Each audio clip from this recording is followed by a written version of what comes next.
सत्य, इसके बगैर चलोगे तो ठोकर जरूर खाओगे। इसे साथ नहीं ले चलोगे तो जिंदगी में धोखा जरूर खाओगे। इसे ओढ़े बगैर चलोगे तो जिंदगी के ठंड में आप कांपते रह जाओगे, अंधेरे और अंधविश्वास में घिर जाओगे। आकाश की ऊंचाइयों को अगर आप छूना चाहते हो तो सत्य आपके पंखों के नीचे वो पवन होगा। सत्य क्या है? अगर बाइबल कहता है कि आकाश और पृथ्वी टल जाएगा लेकिन ये वचन टलेगा नहीं। अरे क्यों बाइबल पे ही विश्वास करें? क्या और कुछ सत्य नहीं है? ये सवाल आपके दिमाग में घूमता हो। नोहा, अब्राहम, डेविड, यार सब मन घड़त कहानियां जैसा लग रहा है। यार बाइबल में लोगों का इतना सारा उम्र कैसे हो सकता है? बाइबल के अंदर दर्शाए गए परमेश्वर के बारे में लोगों को बहुत सारी गलतफहमियां। Why there is so much of violence, genocide, prejudice, injustice in the Bible? एक बात बताओ, ईश्वर फादर है, सन है कि होली स्पिरिट है? ईश्वर का सीन समझ और उसकी योजनाओं को हम लोग समझने में असमर्थ रहते हैं। कमारी में से जन्म लिया है, मजाक है क्या? कौन फिर से आने वाला है? यीशु? तो आइए मिलकर खोजते हैं ऐसे ही हमें कई बार उलझाने वाले सवालों को और उनके बाइबल से जवाबों को सुनने के लिए एक नई श्रृंखला जो सनातन सत्य को आप तक पहुंचाने के लिए शुरू होने जा रही है, सत्य की लहर। आइए आइए, वेलकम गिरीश भाई, कैसे हैं आप? एकदम मस्त है। आप बोलो। प्रार्थना का जो सब्जेक्ट हमने डिस्कस किया था, प्रार्थना का सब्जेक्ट मैंने जो सारे पॉइंट्स आपके साथ डिस्कस किए थे, मैंने घर जाके उसके ऊपर वापस एक और बार सोचा, विचारा। बहुत अच्छा लगा। मैंने परिवारजनों को साथ भी बांटा और थोड़ा सा मेरे को लगता है कि अब मेरे प्रार्थना करने के, सोचने के नजरिए में भी फर्क आ गया। Very good. And that is, और मुझे अच्छा भी लग रहा है। क्या एक थोड़ा पहले क्या है, प्रार्थना एक तरीके का जैसे कोई टास्क हो ना, चलो टिक डन, तो ऐसा लगता था। बट नाउ व्हेन जब अपने बात कर रहे हैं तो it is more of a relation type का। तो अच्छा है, इट्स फाइंड वेरी गुड। एक भाग मुझे अच्छा लगा आपने जो कहा कि आपने अपने परिवार से बांटा। तो ये शेयरिंग करना बहुत जरूरी है। ये यहाँ पर जो भी हम डिस्कस करते हैं उससे जाकर शेयर करना चाहिए। करेक्ट। ताकि सबको समझ में आए कि हम यहाँ पर कैसे ये सारे बातें जो बाइबल की जो समझ है वो सही तरीके से हम उसको अपनाएं और अपने जीवन में उसको अप्लाई करें। राइट, सही बात है। आपको याद है अपने ने ऐसा ही थोड़ा एक डीप प्रेयर के बारे में हमने डिस्कस किया था पहले, मध्यस्थी के बारे में अपने ने डिस्कस किया था, राइट? तो क्या वो मध्यस्थी का प्रार्थना एंड नॉर्मल प्रार्थना, क्या दोनों के बीच में कोई अंतर है? अंतर खास करके अगर मैं आपको बताऊं कि मध्यस्थ प्रार्थना क्या होता है कि हम गैप में खड़े हो जाते हैं किसी के जीवन को लेकर और उनके प्रार्थनाओं को लेकर, उनके विशेष को लेकर, उनकी इच्छाओं को लेकर। जैसे एजरा खड़ा हो गया। यस। तो जैसे एजरा खड़ा हुआ और उसने बाइबल वचन उसने समझाने लगा, वो सीखने लगा और वो वहाँ पर खड़े होकर प्रार्थना करना। नेहमाया भी वहाँ पर था जो प्रार्थना करता था और उसने एक पॉलिटिकल साइड से अपने शहर को फिर से दीवार खड़ा करवाया और ये सब बनाया। तो मध्यस्थ प्रार्थना जो है वो एक हैवी बर्डन के साथ आता है, एक भारीपन अंदर से जब आता है कि नहीं मुझे किसी के लिए प्रार्थना करना है, मुझे इस व्यक्ति के लिए प्रार्थना करना है, तो वो टोटली डेडिकेटेड प्रार्थना होता है जहाँ पर हम सिर्फ उस विषय के लिए या उस व्यक्ति के लिए या उस भाग के लिए हम प्रार्थना करें और उसमें काफ़ी समय बिताए, उसमें काफ़ी सोच एनालाइज करके हम देखें कि परमेश्वर इस जगह में क्या करेगा या इस व्यक्ति के जीवन में क्या करेगा, और ऐसे इच्छाओं के साथ हम प्रार्थना करें। तो मध्यस्थ प्रार्थना जो है एक भारीपन के साथ आता है, there is a heaviness with which you pray, और वो गैप में खड़े होते हो उनके और परमेश्वर के बीच में, गैप में खड़े होकर बोलते हो कि परमेश्वर प्लीज़ इस चीज़ को आप बदलिए या इस विषय में आप अंदर आइए और आप कुछ कीजिए, आपका आना ज़रूरी है। जैसे मैंने आपको कहा कि प्रार्थना का जो समझ है वो ये है कि परमेश्वर को हम वो जगह देने लगते हैं कि परमेश्वर तू आ, तू यहाँ पर कुछ कर। We are giving a sense of permission. हम एक जगह खोलकर बता रहे कि परमेश्वर मेरे जीवन में आ, परमेश्वर इसके जीवन में आ। तो जब हम हमारे लिए प्रार्थना करते हैं और जनरली सबके लिए प्रार्थना करते हैं तो वो तो नॉर्मल प्रेयर है, पर खास करके एक विषय को लेकर जब हम प्रार्थना करते हैं वो मध्यस्थ में तब बदलता है जब हम वो गैप में खड़े होकर बोलते हैं कि परमेश्वर तुझे कुछ करना ही है, आज मैं तुझे नहीं छोड़ने वाला हूं। उस एक हेवी बर्डन के साथ जब करते हैं। तो क्या परमेश्वर अपना मन बदलता है जब अपने ऐसे खड़े रहते हैं क्या? प्रार्थना के माध्यम से अगर आप समझेंगे, प्रार्थना का समझ ही ये है कि परमेश्वर जरूर कुछ करेगा और ये उसका प्रॉमिस है, तो वो जरूर बदलेगा। अगर उसको बदलना है तो वो जरूर बदलेगा। क्योंकि बहुत सारे लोग ऐसा बोलते हैं कि मैंने प्रेयर किया, रो के प्रेयर किया और फिर द टेबल्स वर टर्न, सब कुछ पलट गया। तो मैं ऐसा सोच रहा था कि मतलब क्या ईश्वर को सब पता नहीं होता क्या कि क्या सही है क्या गलत, फिर यहाँ उसके मन में ही चेंजेस हिज डिसीजन। क्या ईश्वर अपना मन भी बदल सकता है क्या? क्योंकि ही इज ऑल नोइंग ना, उसको सब पता है, सर्वज्ञानी है। तो फिर एक प्रार्थना के द्वारा सब बदलेगा। ये आप बहुत ही थोड़ा सा एक गहराई स्टेप में आप उतर रहे हो, जो आपको ये बात भी समझना ज़रूरी है कि परमेश्वर जब वो कुछ डिसाइड करता है, उसने कुछ डिसाइड किया है कि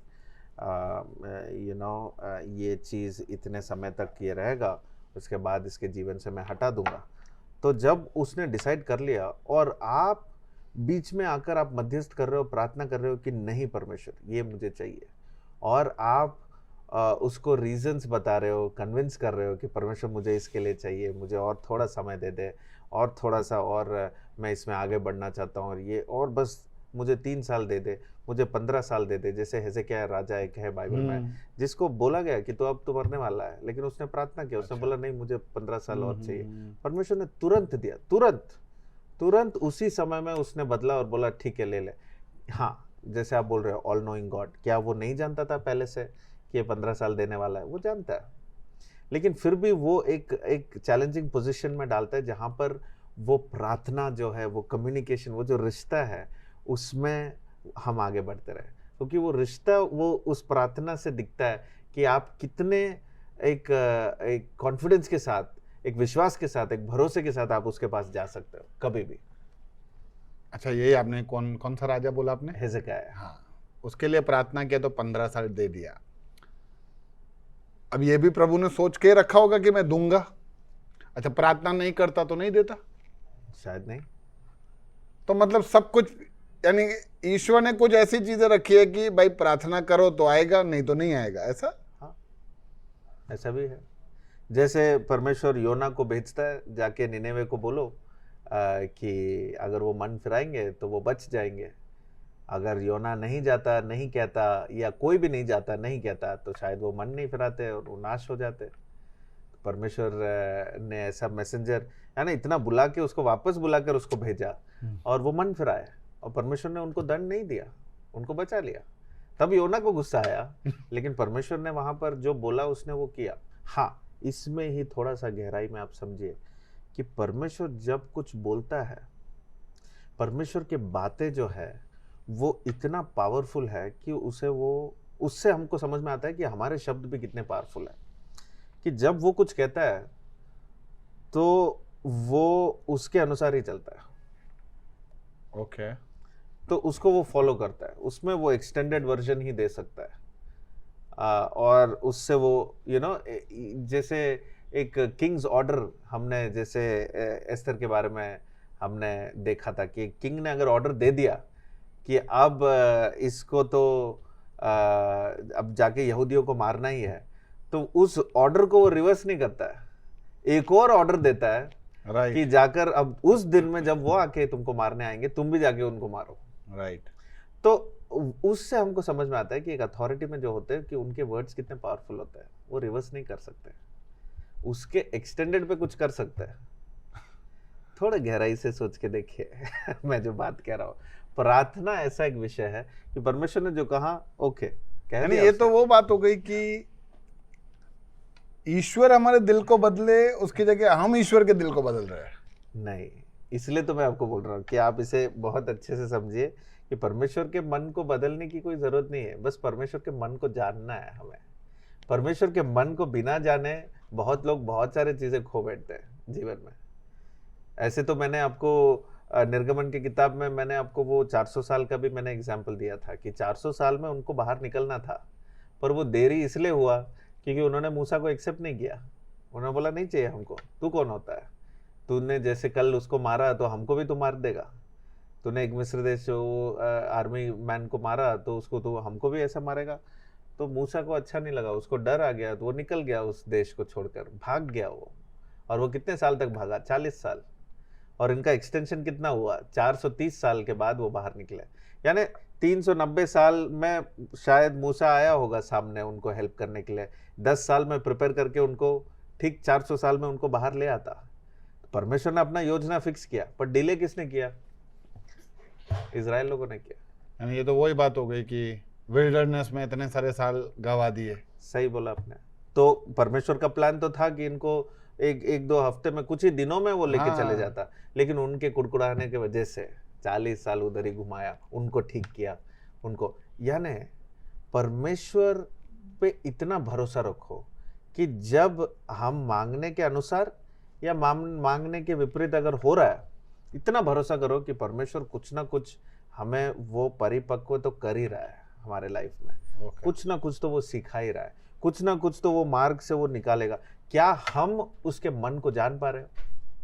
और ये एक साधारण रीति से मैं आपको बताऊं कि पुराने नियम में आप जहां भी पढ़ोगे, जब कभी भी लोगों ने प्रार्थना किया, वो परमेश्वर के मार्ग को जानना चाहते थे। ये बात आपको अच्छे से याद रखना जरूरी है कि पुराने नियम में जहां भी हम देखते हैं कि प्रार्थना किए थे, कोई भी अगर प्रार्थना किए थे, तो उनका प्रार्थना करने का विषय खास करके यही था कि परमेश्वर के मार्ग में चलना है, परमेश्वर के मार्ग को जानना है, परमेश्वर कौन से रास्ते में हमें ले जाएगा, वही एक अंडरस्टैंडिंग पे गया। नए नियम के प्रार्थनाओं को अगर आप देखोगे तो जैसे पौलुस हमको सिखाएगा, हम आगे पढ़ेंगे तब हमको पता चलेगा। पौलुस ऐसे सिखाता है कि परमेश्वर के मार्ग नहीं, परमेश्वर के मन को जान लो। अभी उसके मार्ग को क्यों जानना है, अब तो उसके मन को जान लो। Have the mind of Christ, ऐसा लिखा है। बहुत सारे बार ऐसे परमेश्वर का वचन में हम पढ़ते हैं कि परमेश्वर के मन को समझ लो। जब मन को समझ लोगे तब रास्ता तो आपको मिल ही जाएगा। ओके। तो there is a deeper connection now. तो जैसे मैंने आपको समझाया कि निर्गमन, उत्पत्ति और निर्गमन की किताब में एक बचपन में कैसे एक माता पिता बच्चों को ट्रीट करते हैं, और आगे बढ़ते बढ़ते बड़े लोग होने के बाद कैसे ट्रीटमेंट होता है, वो एक रिश्ता में एक परिपक्वता भी हम देख सकते हैं। तो प्रार्थना में भी वही विषय कि शुरुआत में आप मांगो कि मेरा ये बीमारी निकाल दो, परमेश्वर ने निकाल दिया, वाह देखो मेरा प्रेयर आंसर हो गया।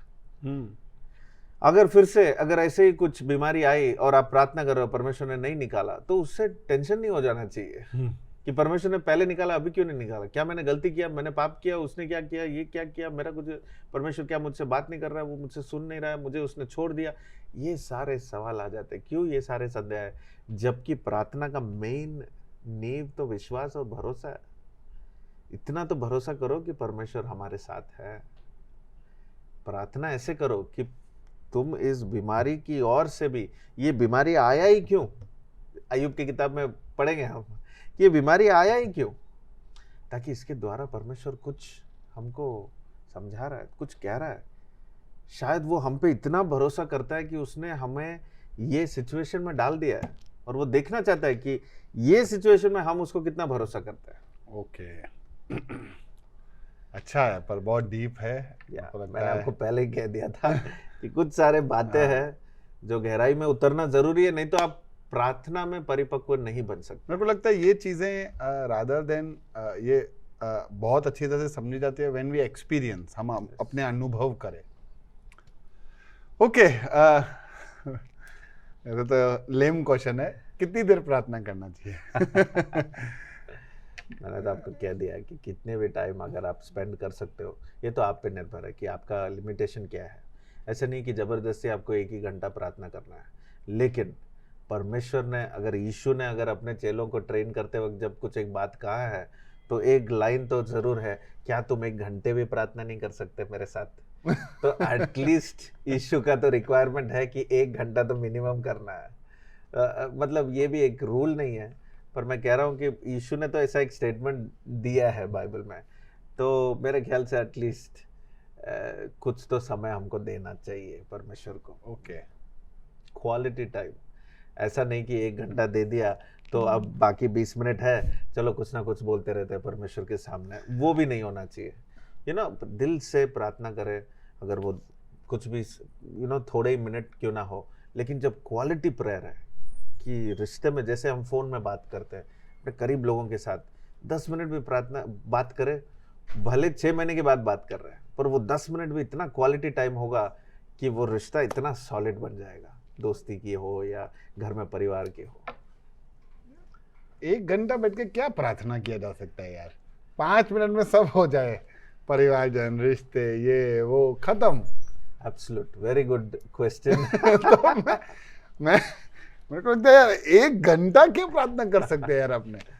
ये हम जरूर कह सकते हैं, जब तक हम शारीरिक रीति से अपने जो भाषाएं हमको पता है उन भाषाओं को इस्तेमाल करके हम जब प्रार्थना करते हैं, तो शारीरिक रीति से हम 5-10 मिनट, 20 मिनट, आधा घंटा, इतने शब्द मुंह से निकले कि अब खत्म हो गया, अब बाकी कुछ रहा नहीं है, सब कुछ कह दिया हमने। कुछ लोग तो परमेश्वर को स्तुति करते, तो सिर्फ परमेश्वर मैं तेरी स्तुति करता हूँ और हालेलुया कहता हूँ, स्तुति करता हूँ, ऐसे 2-3 बार कहने वाले लोग हैं, 5 बार कहने वाले लोग हैं। पर ऐसे भी लोग हैं जो शुरुआत में कहते हैं कोटि कोटि धन्यवाद, यानी एक ही बार में करोड़ों पे स्तुति ला देते हैं। और ऐसे शब्दों का इस्तेमाल जब करते हैं तो लगता है कि किसने ज्यादा किया, इसने तो 4 बार किया और इन्होंने तो कोटि बोला। तो किसने ज्यादा किया आपके हिसाब से? तो ये क्या है, एक रिश्ता है, क्वालिटी। आपका रिश्ता कैसे है परमेश्वर के साथ? इसलिए मैंने कहा कि प्रार्थना has to do with relationship. प्रार्थना दुकान जाने जैसा नहीं है कि खरीद लो और उसको पैसा मुंह पे फेंक दो और आपने ले लिया। इसलिए हमारी जो धार्मिकता है, हमारे जो कार्य जो हम करते हैं, उससे प्रार्थना से कुछ जुड़ा हुआ नहीं है। ये भी हमको समझना है। नहीं समझा मैं। जैसे अब मैं कहूँ कि परमेश्वर मैं बिना ये एक मतलब मैं ये टाइप का ड्रेस नहीं पहनूंगा और 1 महीने के लिए, और ये मेरी प्रार्थना है, कह दिया, तो उससे उसका मन कुछ बदलने नहीं वाला है कि तुमने 1 महीना ये कपड़े नहीं पहने और इसलिए चलो ठीक है मैं तुमको बाधा के टाइप, यानी कुछ वाओ कुछ कर दिया और तुमको लगा कि ओके। उसके वजह से परमेश्वर ने अपना मन बदल दिया। ऐसा नहीं है। ये तो लोग बहुत सारा ऐसा करते हैं कि भाई प्रभु तू मेरा ये प्रार्थना सुन ले तो मैं मीठा नहीं खाऊंगा, मैं ये कपड़ा नहीं पहनूंगा, मैं इस जगह पे होके तेरा दर्शन करके आऊंगा। तो इन सब से ईश्वर को फर्क, सबसे परमेश्वर को क्या होने वाला है? ये तो आपको, आपका कमिटमेंट है। आप दिखा रहे हो कि आप कितना फेथफुल हो, कितना विश्वास योग्य हो, कि आपने मुंह से जो कहा वो आपको पूरा तो करना ही पड़ेगा, क्योंकि आपने अपने शब्दों का इस्तेमाल किया।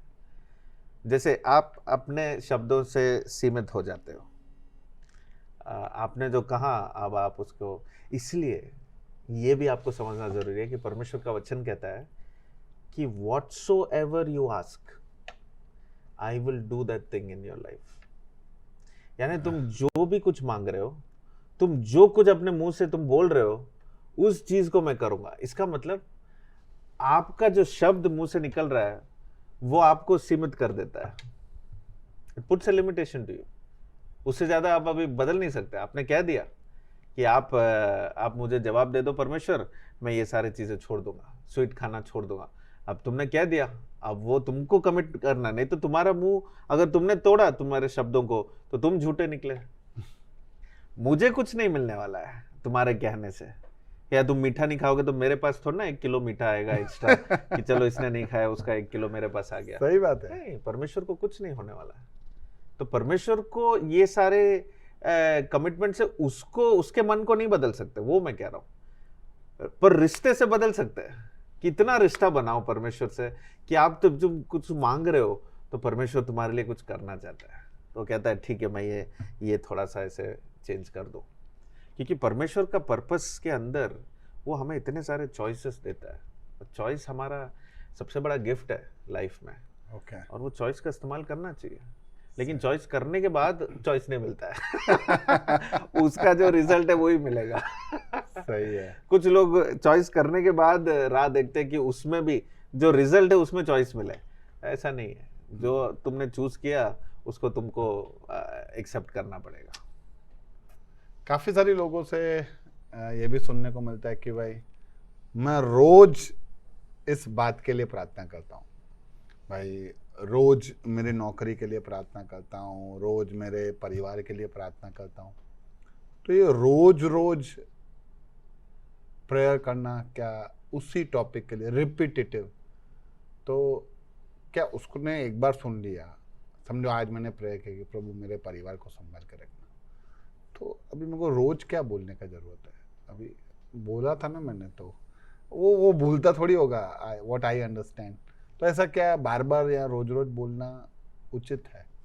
यस एब्सोल्युटली, कह सकते हो, प्रार्थना कर सकते हो, क्योंकि काफ़ी सारे समय प्रार्थना में क्या होता है, जैसे आप समझिए अगर मैं आपके पास आके कहूँ कि मुझे ये चॉकलेट बहुत पसंद है उदाहरण के लिए, और अगर मैं बार बार आके कहूँ कि मुझे ये चॉकलेट पसंद है, मुझे ये चॉकलेट पसंद है, मुझे ये चॉकलेट पसंद है, आप शायद जब भी आप मुझसे मिलने आएंगे शायद आप नहीं लेके आएंगे, लेकिन एक ना एक दिन तो आप पूछ ही लेंगे कि तुमको ये चाहिए ना, चलो ले लो, ये खा लो। तो यू नो वो इच्छा पूरा हो जाता है एक ना एक दिन समय पर। बार बार पूछना कोई गलती नहीं है। परमेश्वर ने बोला है कि मांगते रहो, ढूंढते रहो, खटखटाते रहो, खुला जाएगा।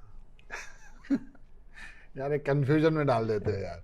क्या कंफ्यूजन है इसमें? तो मतलब मेरे को प्रभु कार चाहिए, कार चाहिए, कार चाहिए, मांगता रहूं तो एक दिन दे देगा। मांगते रहो, क्योंकि तुम जितना मांग रहे हो ना उसमें तुमको वो तैयारी भी कर देता है कि अच्छा वो कार आते वक्त तुमको उतना पैसा दे देगा वो खरीदने के लिए, या तुमको मेंटेन करने के लिए वो नॉलेज दे देगा कि तुमको कैसे चलाना है। अब कार तुम मांग ही रहे हो, तो परमेश्वर से अगर तुम्हारा रिश्ता सही है तो परमेश्वर तुमको बोलेगा क्या तुमने सीखा है चलाना, तो जाके सीखो तब तक, और फिर उसके बाद लाइसेंस ले लो, उसके बाद इतना पैसा है तुम इकट्ठा कर लो, तब तक तुम मांगते जा रहे हो। अब तुमने ये सब तैयारी कर लिया है और फिर जब तुम मांग रहे हो तो परमेश्वर बोलेगा चलो ठीक है, अच्छा तुमने मांगा है मुझसे, जाके ले लो, अब मैं तुम्हें आशीष दूंगा।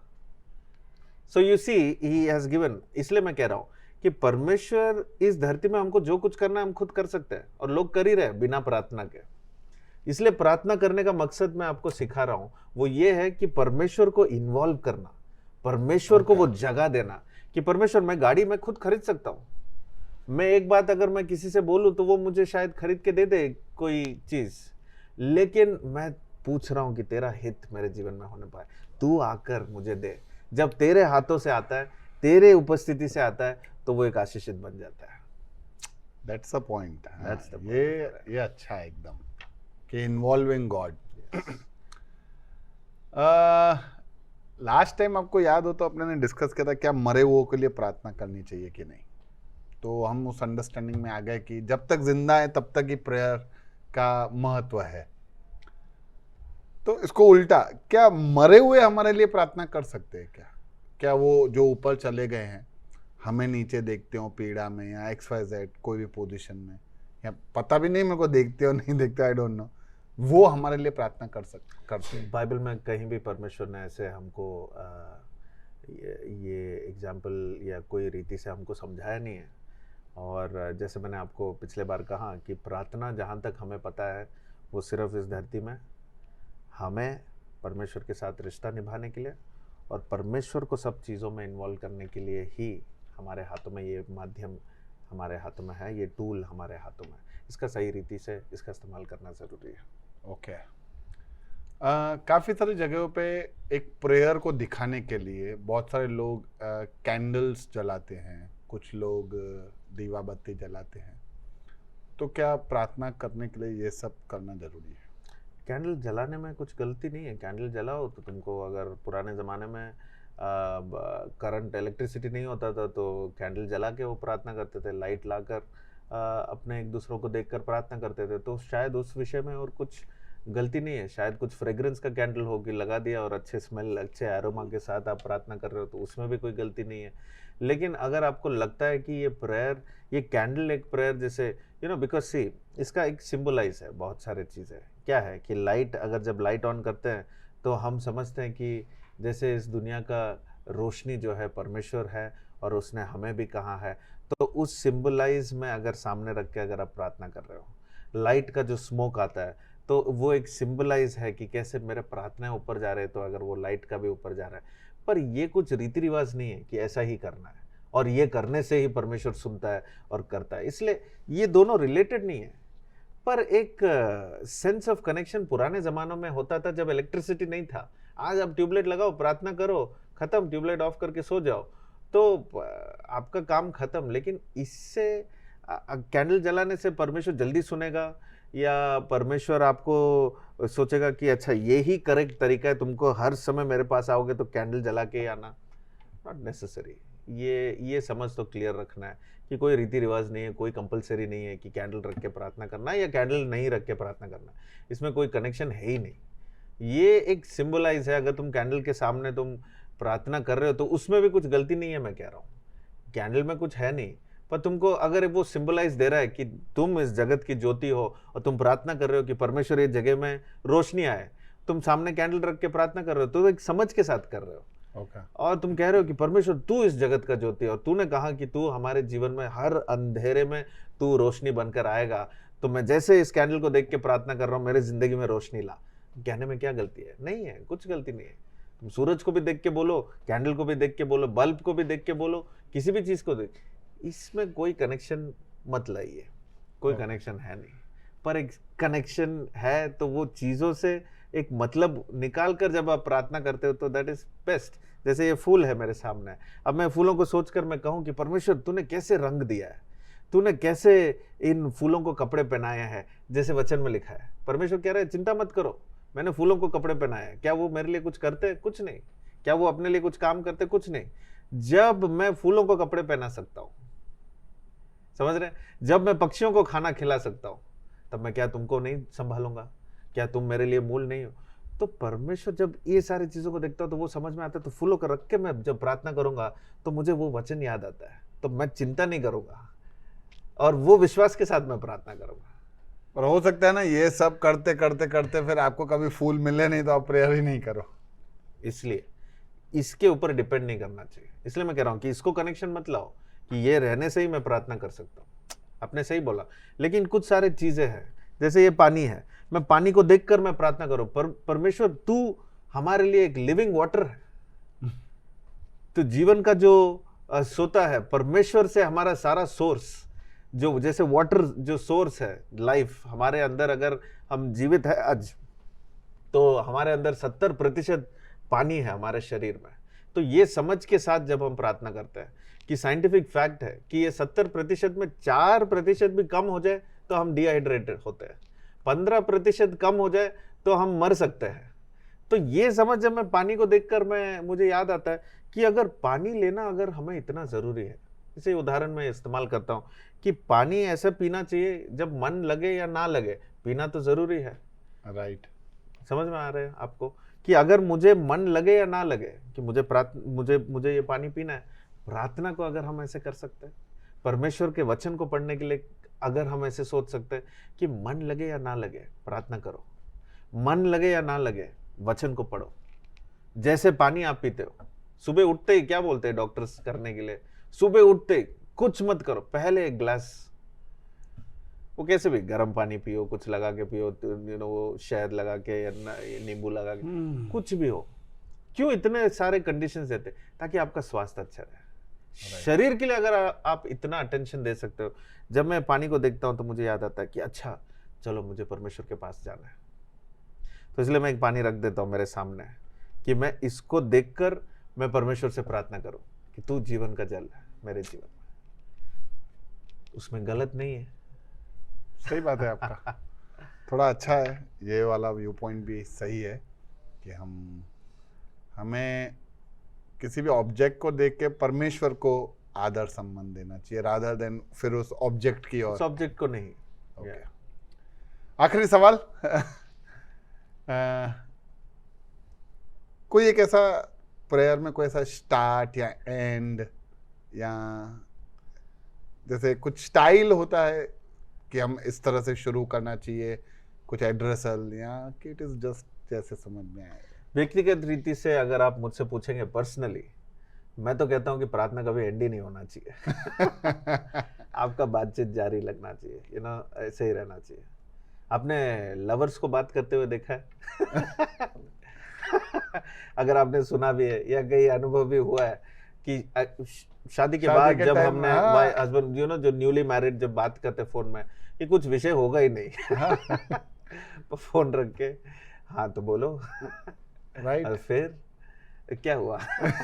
वो कैसे था, जबकि वो जरूरत ही नहीं था वो पॉइंट। सही बात है। फिर भी हम टाइम स्पेंड करना चाहते हैं, और फिर कभी कभी थोड़ा फोर्सफुली भी हम थोड़ा टाइम स्पेंड करते हैं।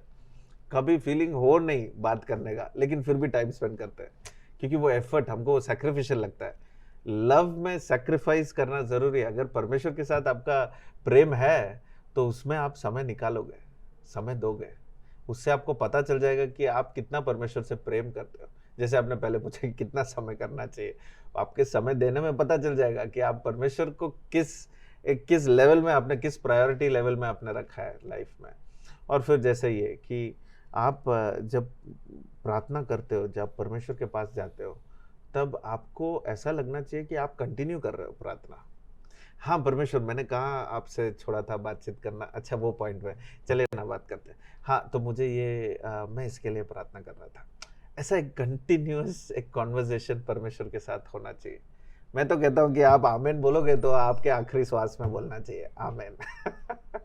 कि वहां पर प्रार्थना एंड होता है। आमेन मीन्स जब आप परमेश्वर के साथ आप ये मिलकर कहते हो कि परमेश्वर जो तू मेरे जीवन में कर रहा है उससे मैं सहमत हूँ।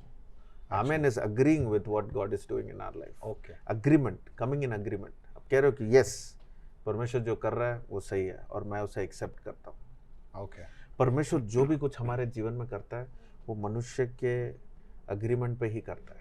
इसलिए ये बातें आपको पहले भी मैंने कहा है कि सब कुछ पार्टनरशिप पे चलता है। Right right. परमेश्वर कुछ करना चाहता है, लेकिन इसलिए प्रार्थना दिया है ताकि हम उस चीज को मांगे और फिर वो करें। करेक्ट। जैसे आप इस शहर के लिए प्रार्थना करना चाहते हो, परमेश्वर भी करना चाहता है, आशीष इस शहर में लाना चाहता है, लेकिन जब हम मध्यस्थ करते प्रार्थना करते हैं तो वो आशीष लाता है। तो एक पार्टनरशिप बनता है।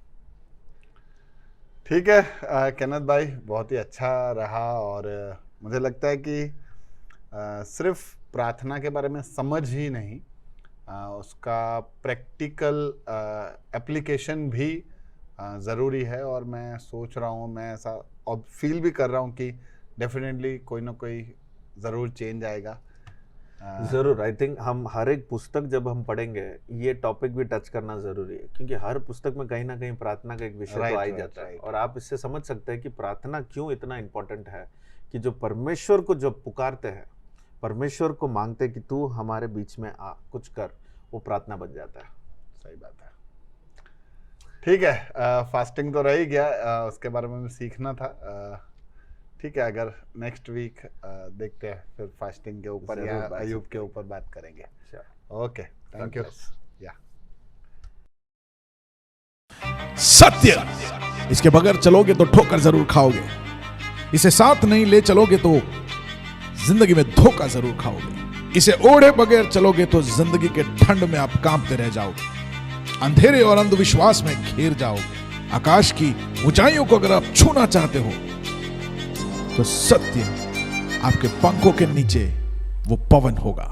सत्य क्या है? अगर बाइबल कहता है कि आकाश और पृथ्वी टल जाएगा लेकिन ये वचन टलेगा नहीं। अरे क्यों बाइबल पे ही विश्वास करें? क्या और कुछ सत्य नहीं है?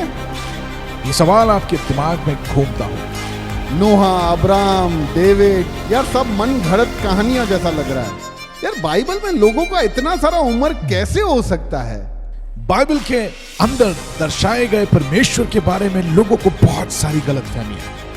Why there is so much of violence, genocide, prejudice, injustice in the Bible?